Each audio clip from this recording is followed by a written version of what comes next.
We turn to the top of page 346 and we gather our tzitzit in preparation for the Shema. And as we prepare to chant the words of Ahava Rabbah, as we prepare to chant the words of boundless love, I want to talk about something that I talked about last night during the service, and so I apologize to those who attended last night's service and this morning. But it needs repeating that we conclude the most violent week in American history against the Jewish people. More anti-Semitic attacks occurred this past week in America than any previous week since the Anti-Defamation League began keeping those statistics. Here in Los Angeles, Jewish men were dragged out of a restaurant this week, beaten on the street. In New York, there were fights all across Times Square. There were fireworks thrown into Jewish crowds, creating chaos and stampedes. In Chicago, during a pro-Palestinian riot, synagogues all throughout Skokie were defaced. Cars were destroyed in the parking lots. And we see no marches. I don't see anybody speaking up in solidarity with the Jewish community.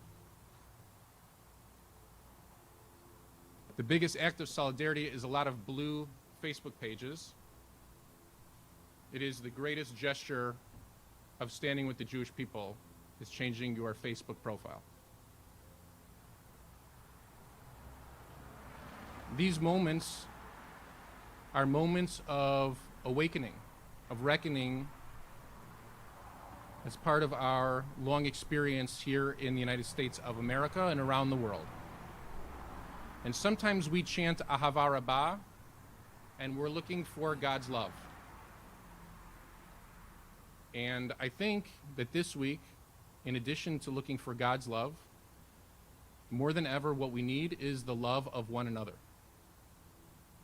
The great sense of irony, what American Jews need is far more of an Israeli spirit. We need to be there for one another. And we need to know that in moments of crisis, no matter our political, social, cultural opinions, we come together to support one another. Rena Lee and I were on calls with the Federation. I was on the end of a call with the police departments. What is happening is real.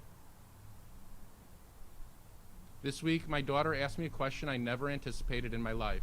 She said, if a group walks up to a kosher restaurant that we're in and they ask, who's a Jew, should we say yes or should we say no?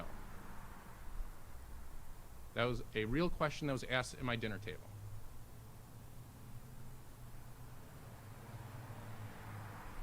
We have to pull ourselves out of the situation because nobody is going to do this for us.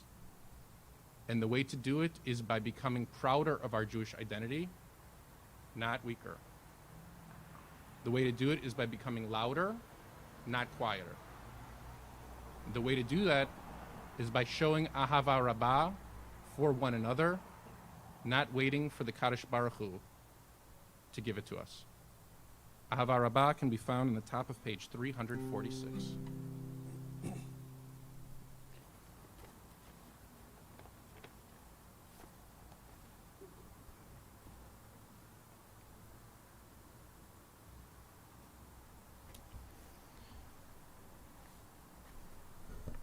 As I discussed before, it's been a difficult week for Jews in America.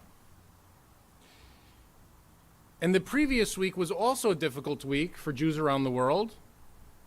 And I began to recognize the effects of certain things that we have decided collectively here in this country that are going to start to take shape, first always on the Jewish people, but then on everybody else if we're not careful. So it would have been a good idea when I was in middle school, it would have been a good idea for Adam Sandler to give me the news every day. I would have enjoyed it. But as an adult, I don't think it's a good idea for comedians to be the ones that deliver people their journalistic information. And when somebody's segment is designed around punchlines, that every few sentences have to be a punchline or a dig at somebody, it's not about delivering information, it becomes problematic. And I saw this trend over and over and over again over the last 10 days, right, where Israel became an iconic punching bag for many people in the media, left, right, and center.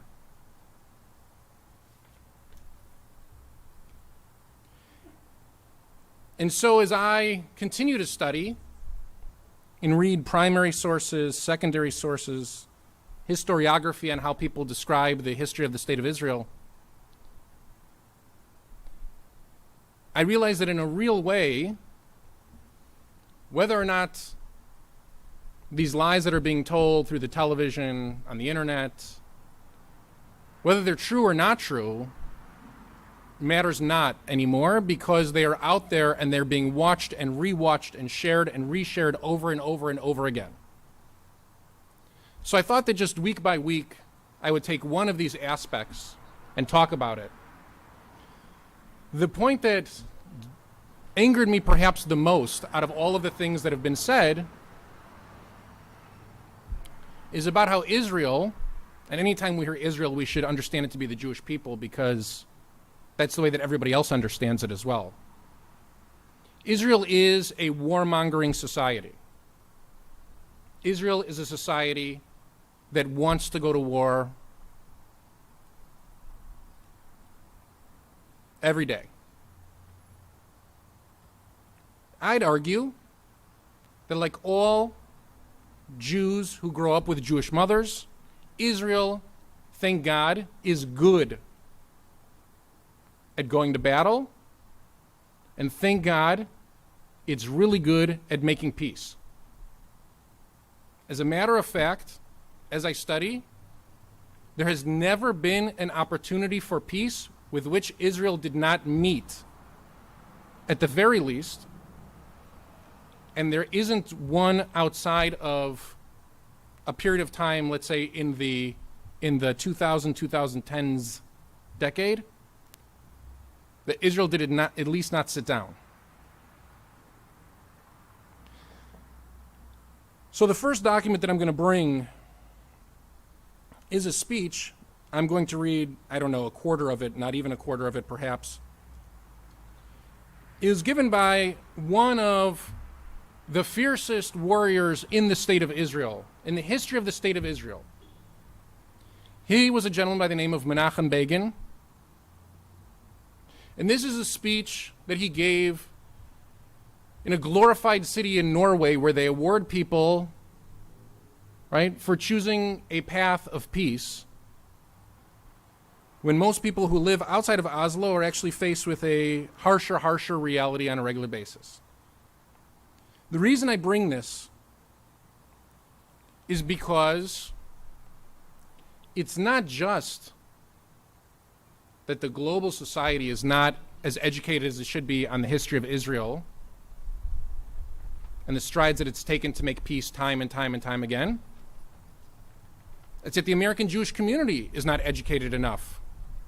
When we hear these things, our instinct should be automatically to know why it's false.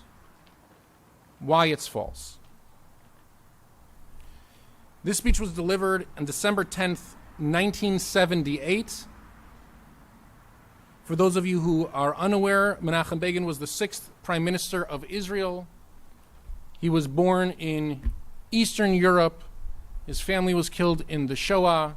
He was a follower of Zev Jabotinsky and quickly became his main disciple, moved to Israel, began a freedom-fighting organization called Irgun, which was far and away more brutal in terms of how it dealt with British officers and Arabs who stood in their way. He was the most right-wing person the state of Israel knew in its infancy.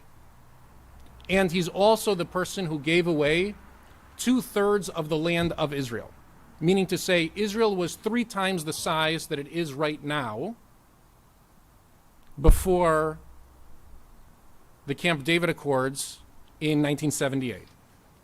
December 10th, 1978, these are the words of Prime Minister Begin.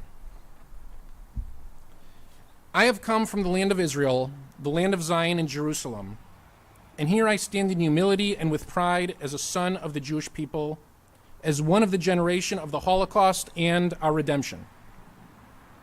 The ancient Jewish people gave the world the vision of eternal peace, of universal disarmament, of abolishing the teaching and learning of war.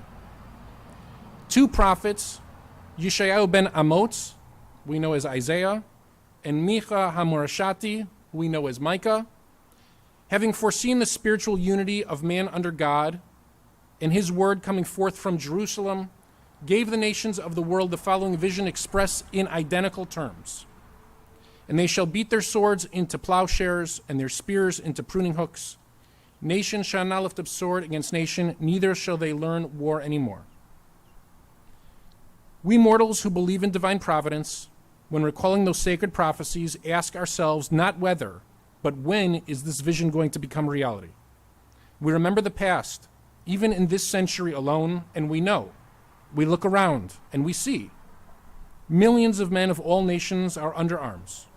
Intercontinental missiles deposited in the bowels of the earth or lying on the beds of oceans can destroy man and everything he has built. Not in Alfred Nobel's time, but in our own era, has mankind become capable of destroying itself and returning the earth to tohu vavohu, chaos from the creation narrative. Under such circumstances, can we, keep our faith in an eternal peace that will one day reign over all mankind? Yes, we should, and we can. Perhaps that very capability of total destruction of our little planet, achieved for the first time in the annals of mankind, will one day, God willing, become the origin, the cause, the prime mover for the elimination of all instruments of destruction from the face of the earth, and ultimate peace, prayed for and yearned for by previous generations, will become the portion of all nations.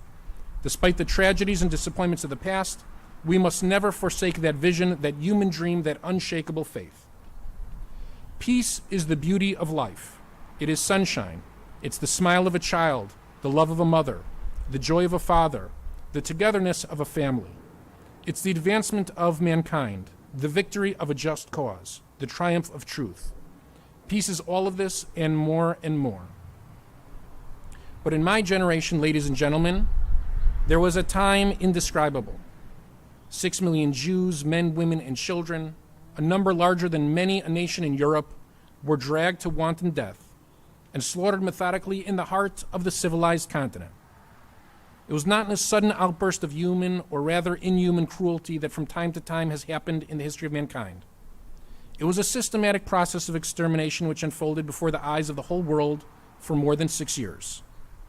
Those who were doomed, deprived of their human dignity, starved, humiliated, led away, and ultimately turned into ashes, cried out for rescue, but in vain.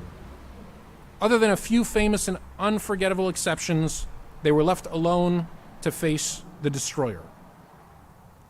At such a time, unheard of since the first generation, the hour struck for us to rise and fight.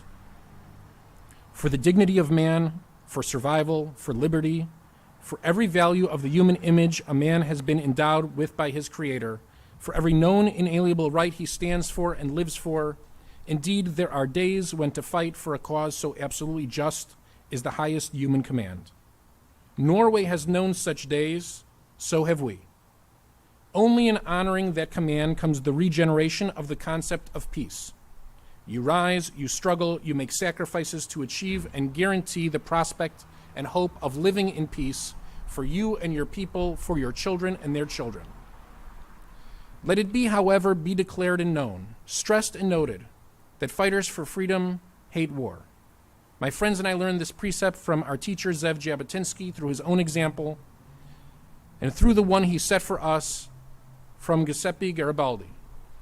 Our brothers in spirit, wherever they dwell, learned it from their masters and their teachers. This is the common maxim and belief, that if through your efforts and sacrifices you win liberty, and with it the prospect of peace, than work for peace, because there is no mission in life more sacred. And so reborn Israel always strove for peace, yearned for it, made endless endeavors to achieve it. My colleagues and I have gone in the footsteps of our predecessors since the very first day we were called by our people to safeguard our future. We went any place, looked for any avenue, we made any effort to bring about negotiations between Israel and its neighbors, negotiations without which peace remains an abstract desire. I'll pause there.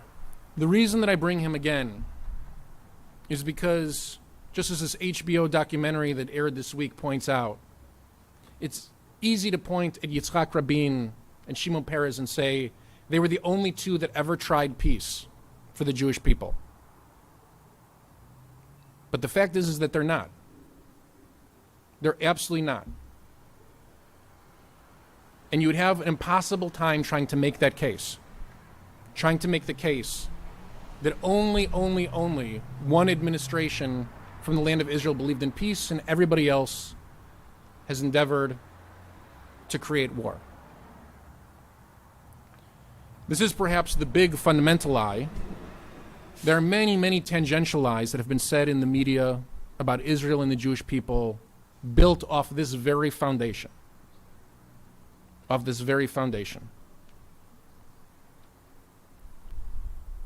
President Biden said yesterday, and I agree with him, that any path moving forward that doesn't lead back to the status quo has to begin with the Arab world recognizing Israel and her right to exist and normalizing relations. The reason that has to be the first step is because Israel has proven time and time again that it is willing to make the effort to normalize relations and recognize anybody who's willing to recognize it, trade with anybody who's willing to trade with it. These lies have to be dismantled one by one by one. It begins with our desire for peace versus our desire for war. Just like I pray for Jewish doctors and lawyers to be the best at what it is that they decide to be, we pray for Jewish warriors while they're in that stage of their life, while they're filling that role, to also be the best in that stage that they can be. That God forbid when these times arise and we have to flex a muscle that the Jewish people has not known for 2,000 years, that we're capable of flexing it. And after it's over, we turn back to the identity of the Jewish people as the world has known us for the past 73 years. We turn back into a people who have returned to our ancestral homeland, searching to live in peace with our neighbors. I look forward to seeing everybody at the Peace Rally in Beverly Hills tomorrow with my family. Shabbat Shalom.